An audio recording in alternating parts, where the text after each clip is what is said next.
పెద్దనాన్న కొడుకు అన్నాడు. వాళ్ళు మీరేం చేద్దరో మరి నాకు తెలియదు. నేను చెప్తాను మా మాటకు న్యాయం కావాలి మీరు చేసేది.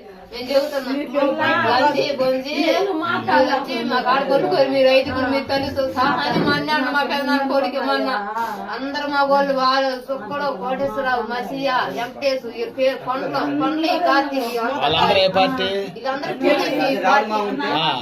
టీడీపీ వాళ్ళే ఇప్పుడు మమ్మల్ని జగన్ అని వీళ్ళందరూ వచ్చి మమ్మల్ని బెదిరేస్తారు. రేషన్ పోయి 2 నెలలు అవుతుంది.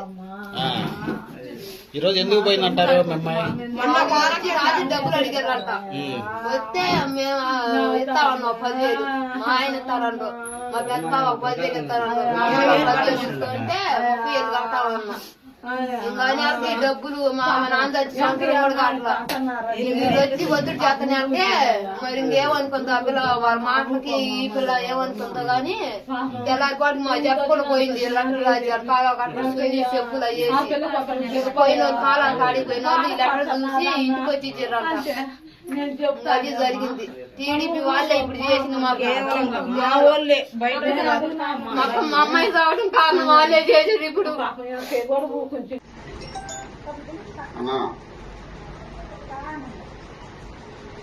సార్ నమస్తే సార్. ఉంది సార్. సార్ షాలీం నగర్ సార్ అమ్మాయి దగ్గర ఉన్నాను సార్ నేను. అవునవును సార్. సార్ 1 టౌన్ సిఏ గారు కూడా వచ్చారు సార్. సిఏ గారు ఫోన్ బిజీ వస్తుంది సార్.